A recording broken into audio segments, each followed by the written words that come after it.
신약성경 에베소서 1장 1절에서 6절의 말씀입니다. 하나님의 뜻으로 말미암아 그리스도 예수의 사도된 바울은 에베소에 있는 성도들과 그리스도 예수 안에 있는 신실한 자들에게 편지하노니, 하나님 우리 아버지와 주 예수 그리스도로부터 은혜와 평강이 너희에게 있을지어다. 찬송하리로다. 하나님 곧 우리 주 예수 그리스도의 아버지께서 그리스도 안에서 하늘에 속한 모든 신령한 복을 우리에게 주시되, 곧 창세전에 그리스도 안에서 우리를 택하사 우리로 사랑 안에서 그 앞에 거룩하고 흠이 없게 하시려고 그 기쁘신 뜻대로 우리를 예정하사 예수 그리스도로 말미암아 자기의 아들들이 되게 하셨으니, 이는 그가 사랑하시는 자 안에서 우리에게 거저 주시는 바 그의 은혜의 영광을 찬송하게 하려는 것이라. 아멘. 70년대 이후 한국교회의 가장 큰 특징은 바로 신앙이 기복적인 형태가 된 것이다, 이렇게 말을 할 수가 있습니다. 신앙이 기복적인 형태가 되었다고 하는 말은 바로 복을 구하는 신앙을 갖게 되었다고 하는 겁니다. 이 시대는 대부분의 성도들이 신앙의 목적을 현세에서의 물질의 축복과 육체적인 건강에 신앙의 궁극적인 목적을 두었습니다. 그렇게 된 이유는 일제시대와 6.25의 전쟁의 폐허로 인한 굶주림을 이기고 한 끼의 밥이라도 배부르게 먹고 사는 것이 가장 시급한 문제였기 때문에 바로 그러한 생각들을 갖게 되었습니다. 그래서 강단의 부흥의 말씀 선포도 바로 축복의 간구에 집중되었습니다. 그 흐름이 지금까지 우리들의 신앙 습관 속에 그대로 전해지고 있습니다. 그러나 오늘 읽은 성경 본문은 우리 성도들이 사모해야 할 참된 축복은 현세적인 것이 아니고 영혼 구원에 있음을 말씀해 주고 있습니다. 이제 오늘날의 한국교회는 기복적인 신앙에서 벗어나서 성경이 말씀하시는 신앙으로 재정립되어야 합니다. 근데 우리가 그런 생각을 바꾸기는 너무 미련이 많고 아쉽습니다. 왜냐하면 잘 사는 것이 좋은 것이지 말씀대로 사는 것은 별 관심이 없기 때문에. 축복이 신앙의 한 요소이고 좋은 것은 사실이지만은 잘못된 축복과는 신앙을 변질되게 만들어버리는 겁니다. 그런 본문을 통해서 재정립해야 할 축복관과 성도들이 추구해야 할 참된 축복이 무엇인지를 살펴보도록 하겠습니다. 첫째로 물질적 축복관을 재정립해야 된다는 거죠. 해방 이후의 한국 사회의 급격한 변화와 경제적인 성장은 모든 사람들에게 물질적인 숭배를 신봉하게 하였습니다. 많은 물질을 얻는데 모든 정신을 쏟아붓게 만들었습니다. 그래서 새마을운동을 벌이고 그 주제가 잘 살아보세요. 뼛속까지 그 개념이 우리에게 박혀 있는 것입니다. 이와 더불어서 성도들도 물질의 축적에 깊은 관심을 가지게 되었습니다. 따라서 교회 내에서는 신앙이 좋은 사람은 물질의 복을 받고 신앙이 좋지 않은 사람은 가난하게 산다고 하는 그런 의식을 갖게 되었다는 것입니다. 그러나 성경은 물질이 하나님의 축복에 속하나 그런 것만이 아님을 말하고 있습니다. 그 대표적인 예가 예수님이십니다. 예수님께서는 비록 하나님의 본체로 이 땅에 오셨지만은 이 땅에서는 머리 둘 곳이 없었고 물질을 모으기 위해서 노력한 적이 한 번도 없으셨습니다. 그의 온전한 신앙을 본받고 복음을 전도한 사도 바울도 역시 신앙적으로는 위대한 사람이었지만은 평생 장막을 지어 살아가는 가난한 인생을 살았던 것을 볼 수가 있습니다. 물질의 축복은 하나님께서 그의 선하신 목적에 따라서 필요한 자에게 내려주시는 것입니다. 따라서 자신의 신앙의 목표를 물질적 축복을 얻고자 하는 것은 비성경적이라 할 수가 있습니다. 참된 성도의 관심은 물질이 아니라 하나님의 나라와 그의 의를 구하는 것이라고 성경은 분명하게 말씀하고 있습니다. 두 번째로 육체적인 축복관을 재정립해야 된다는 겁니다. 물질적 축복과 더불어서 팽배해 있는 것은 육체의 축복입니다. 일부의 사람들은 이렇게 생각하고 있습니다. 구원을 받고 믿음이 있는 사람은 모든 육체의 질병으로부터 해방된다고 하는 겁니다. 그런 병원이 필요가 없는 거죠. 의술이 필요 없는 것입니다. 물론 하나님은 인간의 병을 고칠 능력이 있으시나 모든 성도들이 육체의 건강을 얻는 것은 아닙니다. 바울 사도도 자신의 육체의 질병을 위해서 하나님 앞에 간절한 마음으로 기도를 하였지만은 하나님께서 고쳐주시는커녕 내 은혜가 내게 족하다 하면서 육체의 질병을 가지고 그렇게 살도록 해라. 이것이 하나님의 응답이었던 것을 볼 수가 있습니다. 예수께서 다시 살리신 나사로도 결국 죽었고 베데스다 연못가에서 고쳐준 청년도 결국 나이 먹고 병들어 죽게 되었습니다. 육체는 반드시 죽게 되어 있습니다. 이것이 창조의 질서라고 하는 것입니다. 예수님께서 병을 고쳐주신 것은 영을 살리는 복음의 능력에 대한 증거를 하기 위해서 고쳐주신 것이지 모든 자들의 병을 고치신 것은 아닙니다. 복음이 먼저이지 부자가 되는 것이 먼저가 아니고 영혼구원이 먼저이지 육체의 병을 고치는 것이 먼저가 아니라는 것이 성경의 말씀이라 이 말입니다. 그래서 우리는 신앙을 통해서 병을 고치는 기적은 하나님께서 구원 사역을 위해서 사용하시는 한 가지의 방법일 뿐이지 누구에게나 똑같이 일어나는 일반적인 현상은 아니라고 하는 것입니다. 구약시대 때 유대인들이 우상숭배에 빠진 것도 결국은 기복신앙과 육체적인 쾌락 때문이었습니다. 우상을 섬기고 우상 앞에 재물을 많이 갖다 주면은 땅이 기름지고 농사도 잘 돼서 부자가 된다고 하는 믿음을 가지고 있었기 때문에 그렇습니다. 우상을 잘 섬기면 자식들을 많이 생산하고 농토를 넓혀간다는 생각 때문에 우상 앞에 절을 하고 하나님보다는 우상을 더 많이 섬겼고 그리고 더 열심히 섬겼던 것을 우리가 볼 수가 있는 것입니다. 하나님을 섬기는 백성들이 바로 이런 기복신앙에 빠지면 종교적인 혼합주의에 빠져서 신앙의 순수성을 잃게 되는 것입니다. 종교적 혼합주의라고 하는 것은 뭐냐? 하나님보다 물질을 더 사랑하게 된다고 하는 겁니다. 하나님보다 물질의 가치를 더 위에 두고 하나님 앞에 기도하는 것이 아니라 결국은 물질 앞에 기도하는 것이고 물질을 위해서 하나님을 이용하고 물질을 위해서 신앙을 갖게 된다고 하는 것. 그래서 하나님이 먼저인지 물질이 먼저인지 혼란하게 되는 것을 혼합주의라고 이렇게 이야기를 하는 겁니다. 따라서 성도는 세상적인 복이 아니라 하늘의 신령한 복을 사모해야 되고 그 복을 즐거워할 줄 알아야 된다고 하는 겁니다. 오늘 본문은 그러한 것을 신령한 복이다 이렇게 이야기하고 있습니다. 그러면 오늘 3절에 보니까 찬송하리로다 하나님 곧 우리 주 예수 그리스도의 아버지께서 그리스도 안에서 하늘에 속한 모든 신령한 복을 우리에게 주시되 하나님이 약속하신 신령한 복이 따로 있다 이 말입니다. 우리가 구하는 물질의 복과 육체의 질병에서 자유케 되고 평생 병 안 걸리고 하는 그런 것이 진정한 복이 아니라 신령한 복. 따라해보세요. 신령한 복. 하나님께서 말씀하시는 신령한 복이 있다. 그 복을 우리가 누리면서 그리고 찬송하며 살아갔습니다. 이걸 가르쳐주고 있다 그 말입니다. 그런데 오늘 본문을 통해서 신령한 복이라고 하는 게 뭐냐? 하나님이 나를 택해 주신 것이 복이라고 하는 겁니다. 여러분 이것이 복입니까? 뭐 그런 게 복이 되겠어? 우리가 이미 알고 있는 거. 우리의 생각은 여전히 복하면 물질적인 복에 집중되어 있기 때문에 하나님께서 우리를 선택해 주셨다고 하는 것이 복이라고 생각하지 않는 거예요. 이것이 잘못된 신앙이고 비성서적인 신앙이라고 말입니다. 설교를 준비하는데 문득 이런 생각이 들었습니다. 청와대 직원 숫자는 과연 몇이나 될까? 여러분 약 몇 명 정도 된다고 생각하십니까? 청와대에 들어가서 일하는 사람. 대통령을 포함해가지고 지금 박근혜 정부에는 961명이 청와대에서 공무원으로 근무하고 있답니다. 청와대 그 직원이 되려면 배경도 좋아야 하고 그 분야에 탁월한 능력을 갖춰야 됩니다. 아무나 들어가는 게 아니잖아요. 아무나 대통령의 부름을 받고 청와대에 가서 일하는 사람들이 아닙니다. 택함을 받아야 되는 거예요. 대통령으로부터 장관으로부터 비서관으로부터 택함을 받아야 돼요. 아무나 들어가는 게 아닙니다. 아무나 들어가면 청와대가 아니죠.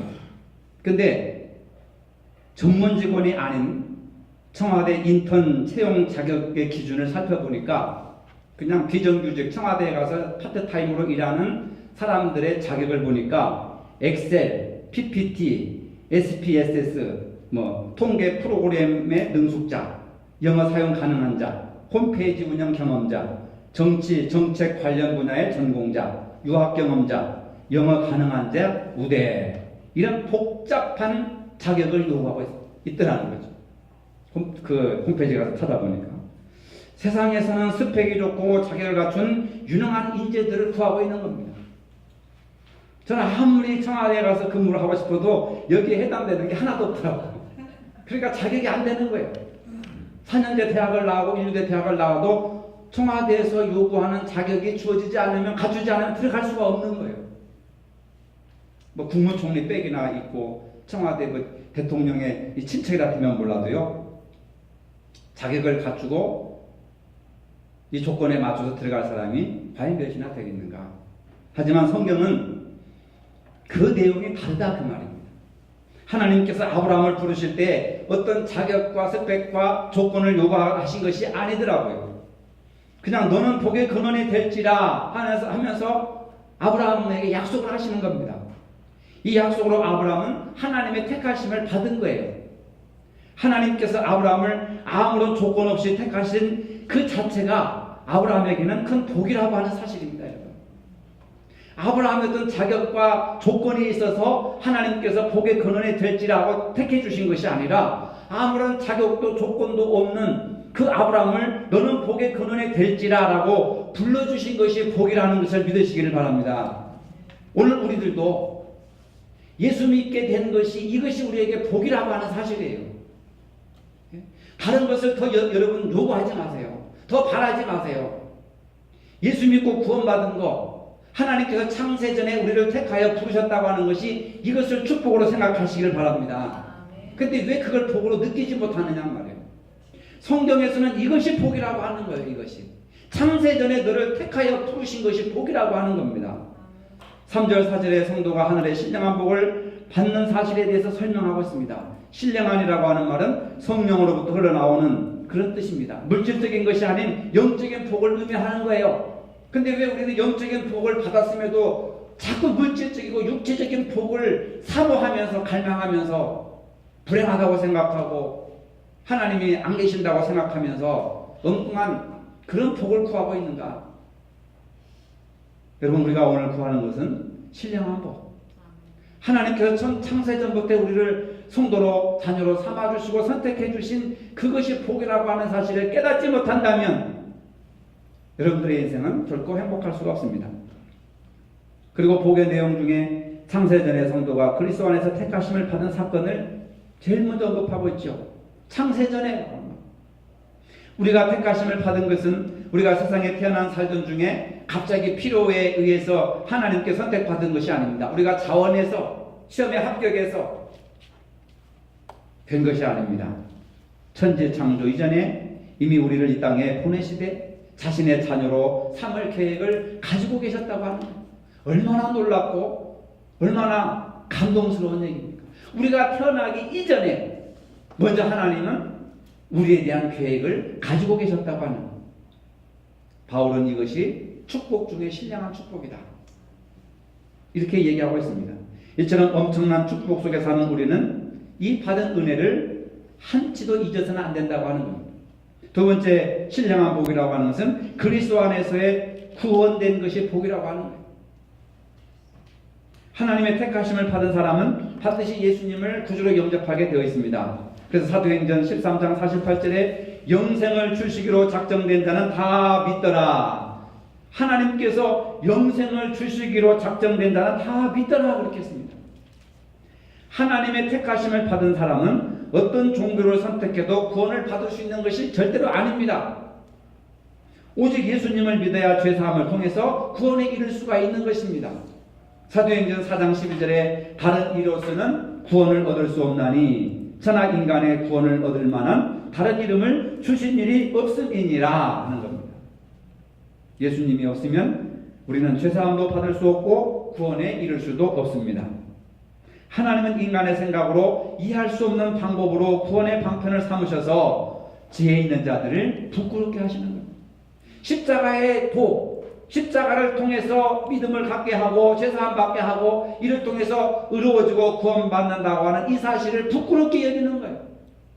예수를 믿으면서 여러분 복음을 부끄럽게 생각하고 십자가의 도를 부끄럽게 생각한다면 이건 구원받은 것이 아니죠. 예수 믿는 것이 아닌 것입니다. 이와 관련하여 바울은 십자가의 도가 멸망하는 자들에게는 미련한 것이요 구원을 얻은 우리에게는 하나님의 능력이라. 십자가가 하나님의 능력이라는 말이에요.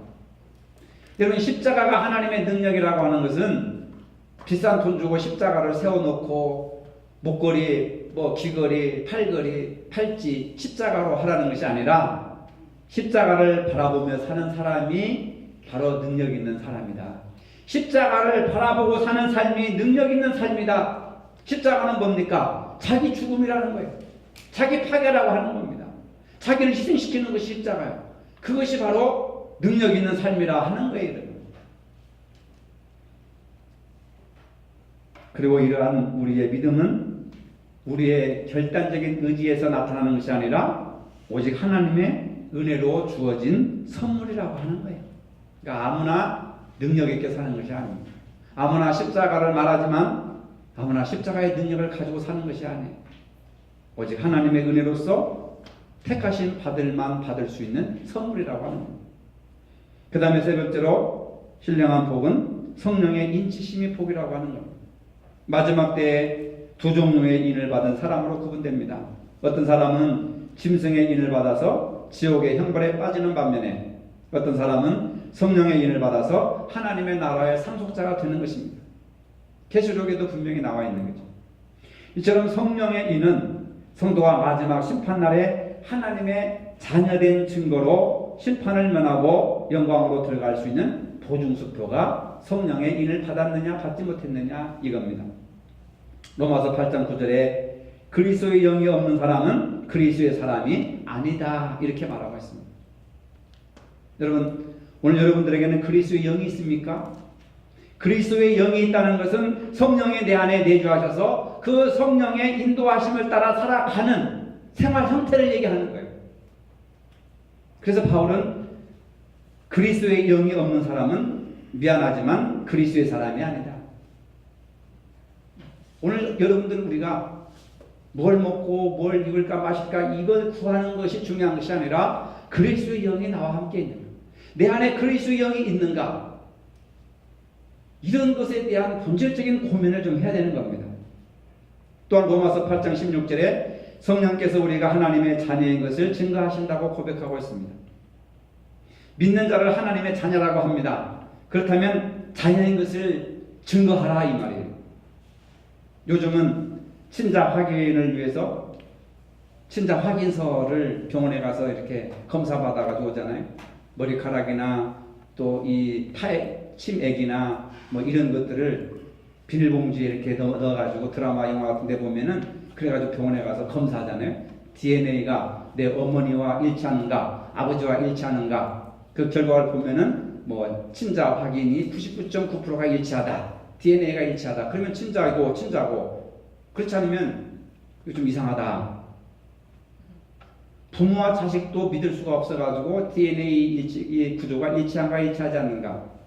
일치하면 내 자식이고 일치하지 않으면 다른 사람의 자식이고 하나님께서도 바로 우리에게 내가 구원받은 자녀라고 한다면 믿음의 증거를 보여라. 자녀로서 우리가 증거가 있습니까? 하나님과 나 사이에는 DNA 구조를 우리가 병원에 가서 확인을 받을 수가 없죠. 믿음으로 우리가 증거해야 된다. 요즘 새벽 예배 때 히브리서를 말씀을 드리는데 굉장한 큰 은혜가 있습니다. 히브리서 11장 4절부터 보면 이와 관련해서 하나님의 자녀로서의 증거를 보이라고 하는 말씀에 대해서 자세히 기록하고 있습니다. 믿음으로 아벨은 가인보다 더 나은 제사를 하나님께 드림으로 의로운 자라 하는 증거를 얻었다. 믿음으로 에녹은 죽음을 보지 않고 옮겨졌으니 그는 옮겨지기 전에 하나님을 기쁘시게 하는 자라 하는 증거를 받았다. 증거가 있는 거예요. 믿음으로 산 사람들은 증거가 있는 겁니다. 노아는 아직 보이지 않는 일에 경고하심을 받아 경외함으로 방주를 준비하여 그 집을 구원하였으니 믿음을 따르는 의의 상속자가 되었느니라. 아브라함도 마찬가지고. 이것이 하나님의 자녀가 된 증거라고 하는 겁니다. 아벨은 가인보다 더 나은 제사로서 하나님께 믿음의 증거를 보인 거예요. 나는 하나님의 자녀입니다. 보여준 겁니다. 에녹은 300년 동안 하나님과 동행하면서 하나님을 기쁘시게 하는 삶을 살았던 것이 하나님의 자녀라는 증거를 보인 거예요. 노아도 마찬가지고 방주를 지음으로써 하나님의 자녀라는 증거를 보여준 겁니다. 오늘 여러분들은 하나님의 자녀라는 증거가 뭘로 나타낼 수 있습니까? 교회 다니는 연수, 목사, 장로, 권사라는 직책 아무것도 이건 아니에요. 하나님의 자녀가 되는 증거는 이것이 아닙니다. 잘 들으시기를 바랍니다. 하나님의 자녀는 우리가 하나님과 영적인 DNA가 일치해야 되는 것이죠. 오늘 여러분은 어떤 증거를 가지고 있습니까? 오늘 본문에 의하면 3절에 보면은 구체적으로 그러한 증거를 보이고 있습니다. 신령한 복을 우리에게 주신 아버지께 찬송하리로다 고백하면서 우리를 구원해 주신 그 은혜를 감사하며 찬송하고 있는데, 우리를 구원해 주신 그 은혜가 너무 고맙고 감사해서 찬송하리로다. 이게 바울의 고백입니다. 창세전부터 우리를 택하신 이유가 있죠. 4절을 봅시다. 4절에 보면은 하나님께서 우리를 택하신 이유가 있습니다. 창세전에 그리스도 안에서 우리를 택하사 우리로 사랑 안에서 그 앞에 거룩하고 흠이 없게 하시려고. 이게 하나님께서 우리를 택해 주신 이유가 여기 있습니다. 뭐가 있습니까? 그리스도 안에서 우리를 택하사 우리로 사랑 안에서 그 앞에 거룩하고 흠이 없게 하시려고 우리를 택해 주셨다. 하나님의 자녀가 될 수 있는 DNA 구조가 사랑 안에서 거룩하고 흠이 없게 하기 위해서 우리를 택해 주셨다. 이것입니다. 우리를 택하신 이유가 분명히 기록되어 있죠. 사랑 안에서 거룩하고 흠이 없게 하시려고 우리를 택해 주셨다. 사랑 안에서. 사랑은 자기 희생이고 자기를 내어주는 것이고 자기를 버리는 것이죠. 십자가의 결정이 사랑 아닙니까? 사랑으로 우리를 구원하는 겁니다. 거룩이라고 하는 것은 뭐예요? 구별된 삶을 말하는 겁니다. 하나님과 영적인 교제를 하는 삶을 바로 거룩한 것이다 이렇게 얘기합니다. 죄 안 짓고 음식 안 먹고 이게 거룩한 게 아니에요. 그 구약 율법적인 요소고, 진정한 거룩이라고 하는 것은 구별된 삶, 하나님과 깊은 삶을 통한 영적인 교제, 이 교제를 계속해서 유지하는 것을 거룩이라 하고, 흠이 없는 것은 결함이나 오점이 없는 순수한 것을 말합니다. 구약에서 제사 드릴 때 흠이 있는 양이나 염소를 바치면 제물을 드린 사람이 저주를 받아 죽습니다. 하나님이 원하시는 것은 흠이 없는 순수한 것이라는 거예요. 즉 사랑 안에서 거룩하고 순수함을 나타내기 위해서 우리를 택하셨다. 그렇다고 한다면 우리가 하나님의 자녀라고 하는데 사랑 안에서 거룩하고 순수함이 있어야 되지 않겠습니까, 여러분? 사랑 안에서 거룩하고 순수함, 거룩하고 순수함이 사랑 안에서 나타나야 된다 이 말입니다. 오늘 우리들은 물질의 부자가 되고 또 자신의 명예를 높이고 이런 것이 중요한 것이 아니라 바로 이것을 회복해야 돼요. 영적인 가치, 사랑 안에서 거룩하고 흠이 없는 삶을 살게 해달라고 하는 이런 가치들을 회복해야 된다 이 말입니다. 이렇게 사는 것이 성령으로 인치신 증거라고 하는 겁니다. 하나님의 자녀는 사랑 안에서 거룩하고 순수한 믿음 생활을 해야 된다. 하나님이 요구하시는 것은 이것이다라고 우리에게 말씀해 주고 있습니다. 우리는 하나님께서 창세전에 택하셔서 하나님의 자녀가 되었습니다. 우리는 신령한 복을 받았습니다. 그러나 이 은혜를 가볍게 여기면 하나님께서 주시는 신령한 복에 참여할 수가 없습니다. 이스라엘 백성들은 하나님께서 아브라함에게 약속하셨던 사실을 성취하시기 위해서 하나님께서 모세를 통해서 출애굽을 시켰음에도 불구하고 하나님께서 베풀어 주신 은혜를 망각하고 하나님과 지도자 모세를 끊임없이 원망하고 불평합니다. 이들은 하나님의 신령한 복을 무시했기 때문에 가나안 땅에 들어가지 못하고 광야에서 죽음을 맛보았던 것입니다. 성도 여러분, 우리는 하나님의 택하신 축복을 받았습니다.